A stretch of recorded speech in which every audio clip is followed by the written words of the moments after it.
Radio Reserva Cultural de los Altos, transmitiendo las voces del saber. Buenos días y bienvenidos una vez más a la Reserva Cultural de los Altos. Yo soy su amigo Germán Bermúdez Arámbula y en esta ocasión voy a volver a tomar y a retomar cuantas veces sea necesario el tema de la educación en Ayotlán.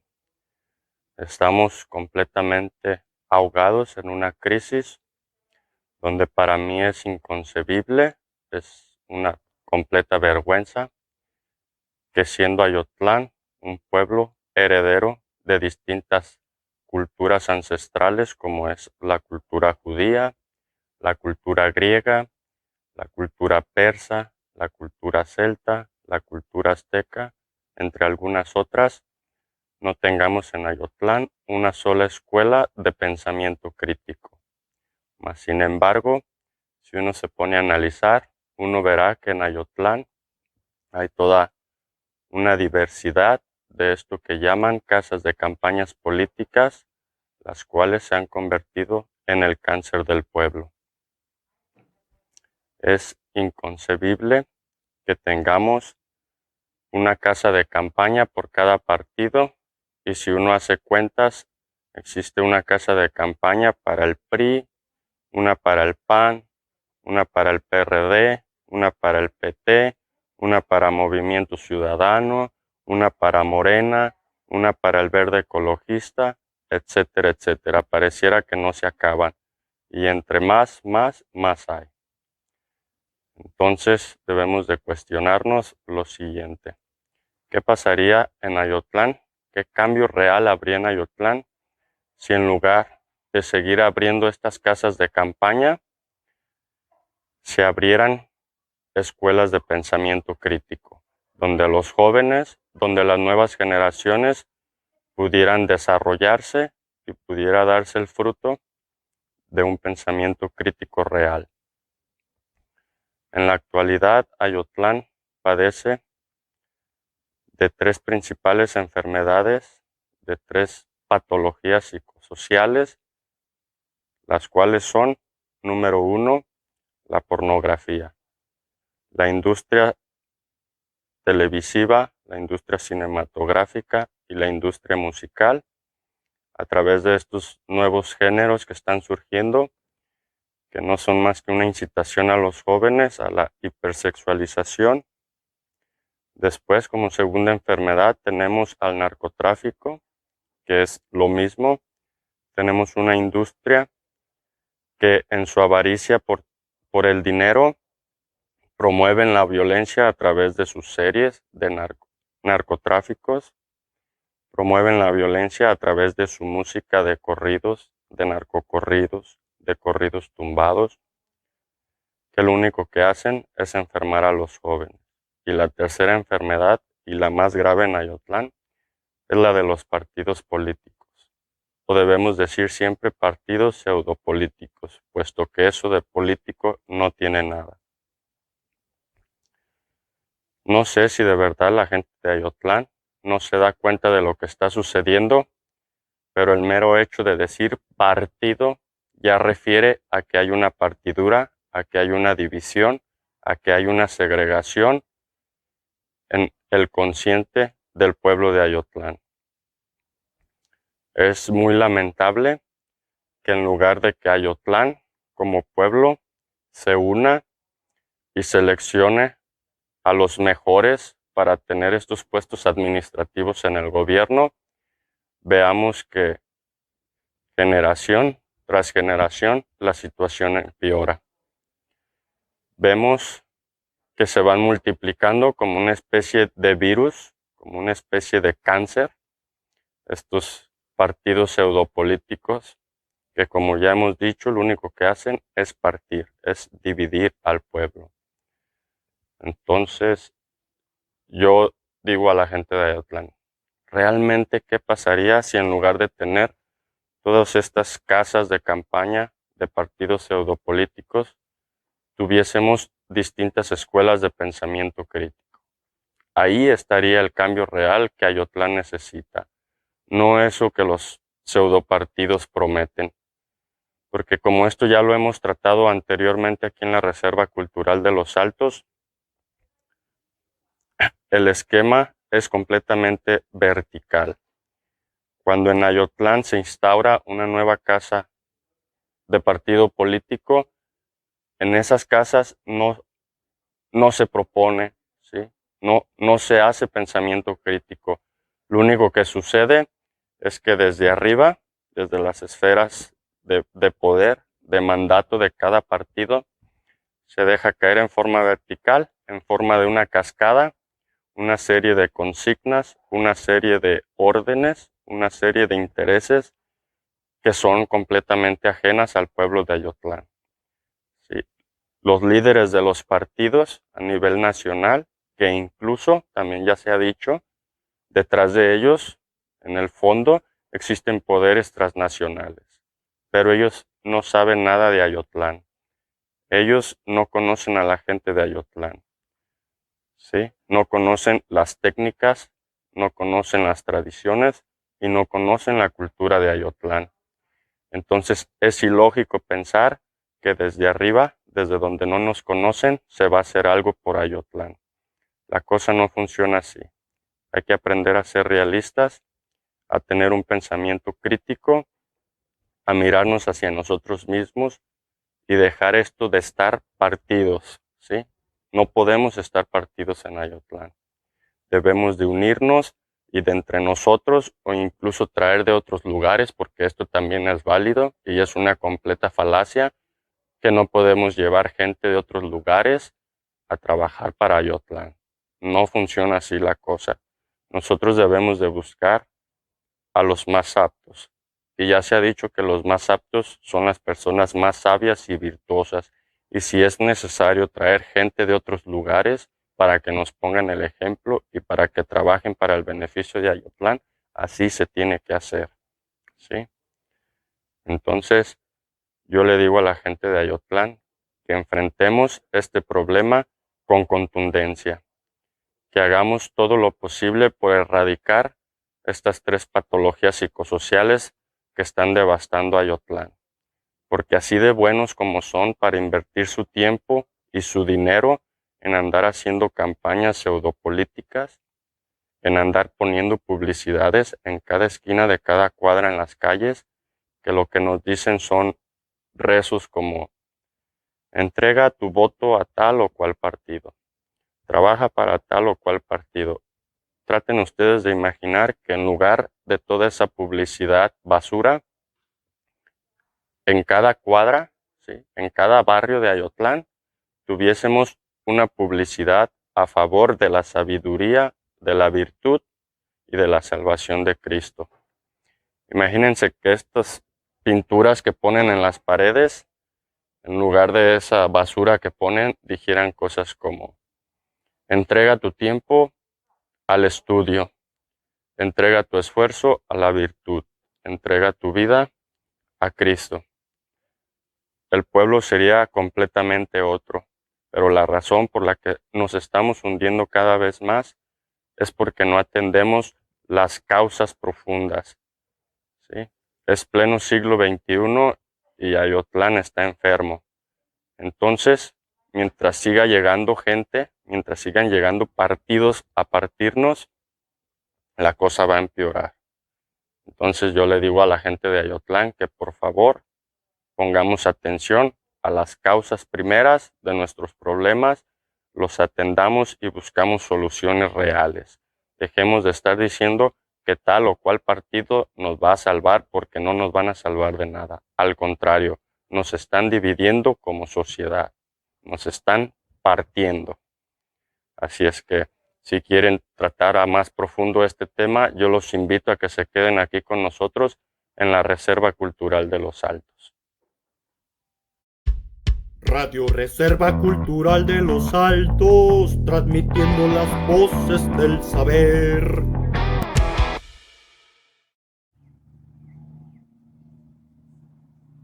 Buen día tengan todos ustedes. Nos encontramos una vez más transmitiendo desde la Reserva Cultural de los Altos.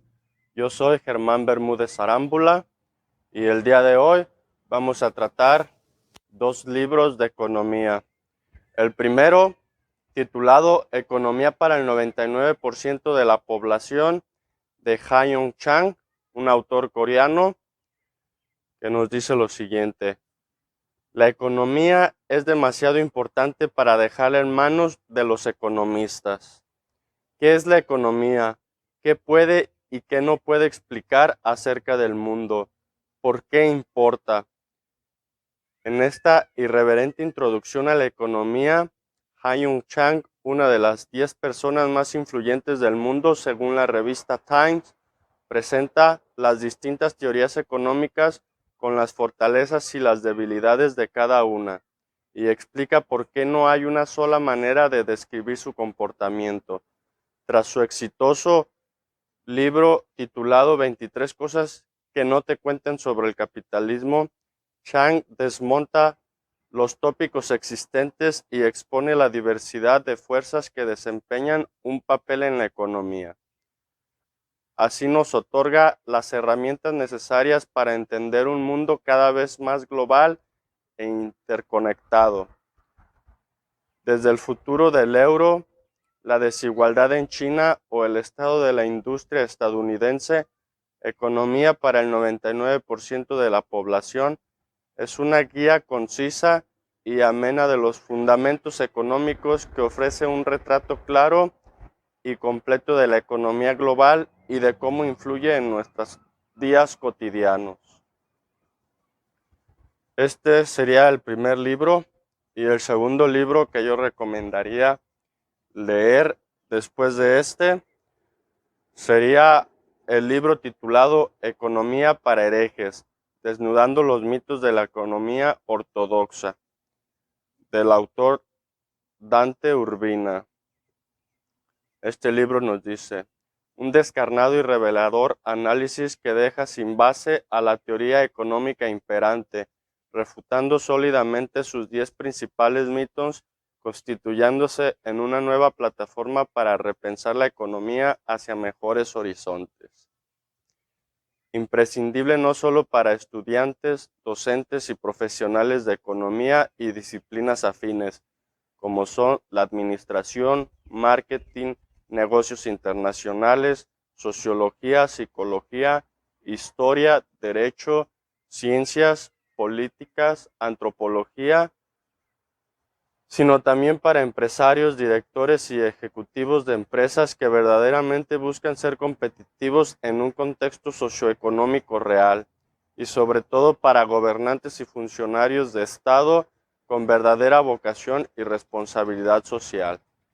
Este libro, con una prosa amena y entendible, pero también siempre la virtud de la profundidad intelectual, va desde aspectos tan específicos como la psicología del consumidor hasta cuestiones tan generales como la estructura de la globalización. Todo ello es seguro revolucionará tu visión de la economía, privilegiando la primacía de la realidad. Normalmente es un tanto difícil introducirse a las teorías económicas, esto por dos razones. La mayoría de la gente las considera aburridas, y creo que sí lo son. Y la otra es que la mayoría de las teorías económicas están basadas en lo que yo llamo la realidad sugestiva. Es decir, en este mundo de los economistas, ellos mismos proponen y postulan cosas que después ellos mismos las vienen arrojando como si fuera la realidad ontológica, una realidad implícita en el cosmos, en el universo, cuando no es así. La mayoría de los problemas de las teorías económicas resultan de lo subjetivo que éstas llegan a ser. Es algo así como si ellos se inventaran una enfermedad y después ellos mismos se inventaran una cura. Y al final del estudio nos damos cuenta que el paciente jamás tuvo ninguna enfermedad, todo fue sugestivo y sin embargo se fue desarrollando una serie de medicamentos que supuestamente le funcionaban. Así es como suele ser la mayoría de las teorías económicas.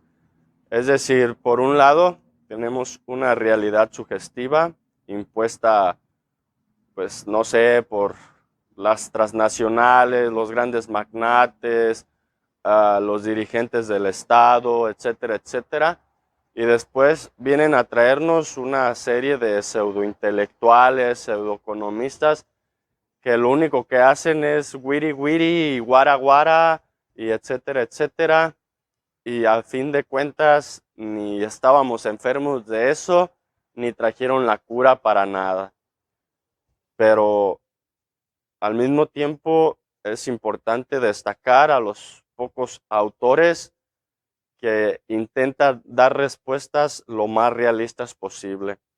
Y es por eso que, si bien el primer libro que pronuncié, Economía para el 99% de la población, es un libro de reconocimiento internacional, un autor, como ya vimos, mencionado por la revista Times como uno de los hombres más influyentes. Es un libro compacto que nos pasea por diferentes teorías, pero pienso yo que acompañado de este libro, el de Economía para herejes, es un combo, ¿verdad? Viene bien acompañado y bueno, yo recomiendo que se lean en conjunto. Sería leer primero Economía para el 99% de la población y después Economía para herejes. Yo he tenido otros libros de la autoría de Dante Urbina y la verdad es que su forma de argumentar, su forma de llevar la lectura, no solo es muy amena, sino que de verdad suele ser un escritor muy contundente. Él nos viene proponiendo en línea y muy, muy provechoso. Entonces, en esta ocasión yo recomiendo que se lean estos dos libros en conjunto. Radio Reserva Cultural de los Altos, transmitiendo las voces del saber. Muy buenas tardes, tengan todos ustedes. Yo soy Germán Bermúdez Arámbula y nos encontramos transmitiendo desde la Reserva Cultural de los Altos. Vamos a platicar sobre la clase política, o debería decir mejor, la clase pseudopolítica, sin importar a qué nivel hablemos. Por ejemplo, voy a dar algunos nombres como son Theodore Roosevelt, Harry Truman, Henry Kissinger, George Bush, Obama, ¿qué tal la familia real británica? O por ejemplo en México puedo dar nombres como el de Plutarco Elías Calles, el general Lázaro Cárdenas, Carlos Salinas de Gortari, Felipe Calderón, el actual presidente Andrés Manuel López Obrador. O si nos movemos a un entorno aún más local, por ejemplo tenemos a Aristóteles Sandoval, o a nivel municipal tenemos a Agustín Zúñiga, a Gabriel Vázquez, y en fin, pienso que todos conocemos a una persona inmiscuida en estos círculos de corrupción.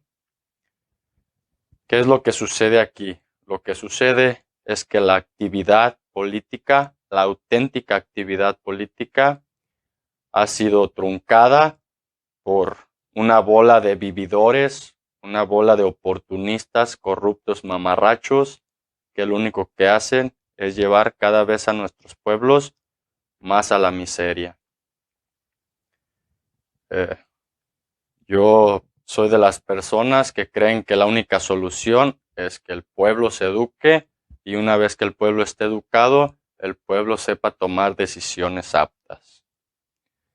Es muy triste ver que nuestras autoridades, ahora refiriéndome claramente a las autoridades municipales de Ayotlán, no posean conocimientos geopolíticos, conocimientos de ingeniería social, no posean conocimientos de guerra psicológica, no conozcan fundamentos de las teorías de la cultura, etcétera, etcétera. El punto es que pareciera que no está en ellos ningún saber, ninguna ciencia, más que las malas mañas. En la antigüedad, los griegos solían llamar a este tipo de personas sofistas, las personas que rebuscan las palabras, que pulen los discursos para engañar y embaucar a los pueblos. Para mí es más simple llamarlos hocicones. Esta gente que solo de palabras hace las cosas. Debemos de tener en cuenta que este tipo de personas en su día a día son personas completamente desvirtuadas y viciadas que viven de frases como el que agandalla no batalla, el que no tranza no avanza, la necesidad de unos es la oportunidad de otros, etcétera, etcétera. Este tipo de frases que ellos utilizan en su día cotidiano, cuando están ya detrás de puertas, tras bambalinas, como se dice, es el verdadero rostro de estas personas. Estas personas que solo están buscando una cuota de poder para saciar su hambre, porque al fin de cuentas son eso, unos muertos de hambre que jamás van a ver ni a procurar por el bien de los demás. Ellos tienen bien en su cabeza metido que primero son ellos, después son ellos y al final siguen siendo ellos. Entonces, vamos conversando aquí en la Reserva Cultural de los Altos de los perfiles psicológicos, de la personalidad que tiene este tipo de persona carroñera que siempre se acerca a la actividad política con el único fin de agandallar algo. Radio Reserva Cultural de los Altos, transmitiendo las voces del saber.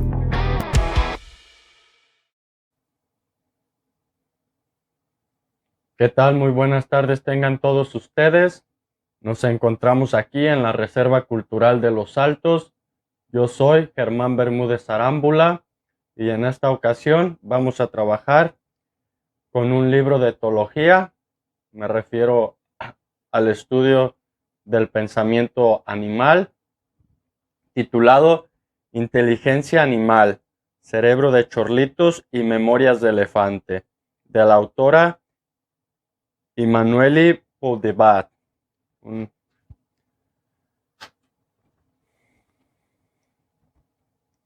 Dice este libro: sabemos que los elefantes gozan de una impresionante memoria espacial, olfativa, visual y vocal, pero ¿quién sabía que hay pájaros capaces de resguardar su alimento repartiéndolo en 10,000 sitios diferentes? Tras 15 años de experiencia en trabajo de campo, la autora demuestra que la inteligencia no es otra cosa que una función adaptativa que todos los animales poseen, con plumas o con manos, una trompa o 10 pies, escamas o pelambre, dotados o no de tentáculos, con o sin esqueleto, todos los animales son dueños de una inteligencia que les permite desarrollar respuestas apropiadas a los imperativos del medio en el que viven. Desde el índice, la autora nos plantea cuestiones muy interesantes como la siguiente: la inteligencia, una característica humana. ¿Quién fabricó las primeras herramientas de piedra? ¿Quién es el mejor en el reino animal? ¿Será verdad que los elefantes no olvidan y los peces de colores no recuerdan? ¿Qué hace un lagarto en un laberinto? ¿Quién aprendió a navegar primero? ¿A más inteligencia, más cultura o al revés? Cooperar para ser inteligente o ser inteligente y cooperar. Altruistas los animales, una sola inteligencia o más de una. Estas son algunas de las cuestiones que la autora nos plantea desde el índice, lo que lo hace un libro muy interesante. Si bien no esperen que leyendo este libro ya se van a convertir en unos etólogos expertos, en unos expertos del pensamiento y comportamiento animal, pero sin duda en este campo, este tipo de libros son muy innovadores. Este tipo de ciencias como la etología es una ciencia muy nueva, incluso mucho más nueva que la psicología humana. Y las posibilidades del trabajo y del desarrollo de la investigación de campo en estos ámbitos es aún más difícil, ya que son muy pocos los lugares en los que uno puede realizar dichas prácticas. La mayoría de las comunidades, por ejemplo, como es Ayotlán o toda la región de los Altos de Jalisco, prácticamente toda la región carece de una reserva natural, ¿sí? De un santuario de conservación, de un zoológico o de instalaciones de rescate y readaptación. Entonces, para nosotros, esta ciencia queda prácticamente por el momento fuera de alcance. Mas, sin embargo, es muy importante que nosotros los jaliscienses estudiemos esto. Debemos de aprender a tener esa cercanía con nuestra naturaleza, con el medio ambiente, porque siempre hay que tener en cuenta que el ser humano no es cosa diferente a una criatura, ¿sí? Somos criaturas naturales como el resto de las criaturas, pertenecemos a este mundo y aquí andamos, ¿verdad? Entonces, aprender sobre la vida silvestre, sobre los animales, es indispensable. Además, yo creo que todos sabemos, y más la gente del campo, que de los animales mucho, pero mucho se aprende siempre. ¿Sí? Ellos poseen una inteligencia y una sabiduría, la cual a veces, pues, deberíamos nosotros pues, de agradecerles, ¿verdad? Porque sí es mucho lo que nos enseña. Al mismo tiempo, hay cosas en las que yo estoy en desacuerdo con esta autora y con muchos otros, en que el hombre queda al nivel del resto de los animales de la creación. Yo pienso que en sí mismo es evidente que el hombre posee otras cualidades superiores a las de los animales y no estamos hablando de la inteligencia como tal, porque eso queda claro que la inteligencia es de carácter adaptativo, es decir, ese tipo de inteligencia se va a desarrollar según las necesidades de cada criatura en sus ambientes. Pero superando eso, el hombre tiene un papel diferente al resto de las criaturas, ¿verdad? Tiene un papel muy, muy superior y la verdad es que a nosotros se nos ha dado la tarea de cuidar, de conservar, como dicen. Naturalmente fuimos hechos para ser granjeros y para ser agricultores, ¿sí? Nosotros cuidamos de los animales, cuidamos de las plantas, cuidamos de su ambiente. Claro que el hombre tiene ese encuentro personal con Dios, ¿sí? Dios se dirige a nosotros y nosotros contactamos a Dios y, y, y, y tenemos esa posibilidad de la trascendencia. Poseemos también lo que uno podría denominar la inteligencia moral, ¿sí?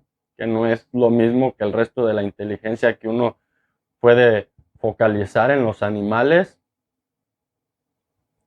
Entonces, todo este tipo de cuestiones es muy importante que sean estudiadas, ¿sí? Sobre todo en los niños, ¿sí? A los niños les va a hacer muy bien estudiar el mundo natural. Es muy penoso que hoy en día en las primarias todo este tipo de educación se reniegue solo a mostrar un par de imágenes en algunos libritos, o ahora con tanta tecnología que hay, simplemente poner ahí un video de la naturaleza, y ya creen que los niños con ver ese video de la naturaleza están teniendo contacto con la naturaleza. La realidad es que eso no es lo mismo, ¿verdad? Yo jamás me voy a oponer al uso de las tecnologías. De hecho, en este momento estoy haciendo uso de la misma, pero dejemos claro que eso no es el contacto.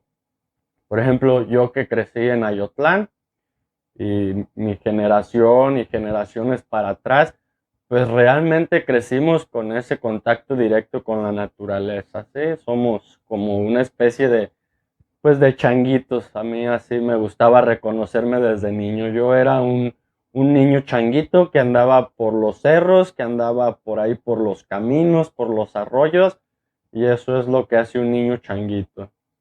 Entonces hoy en día todo eso ha quedado renegado, y es muy importante que retomemos este tipo de enseñanza.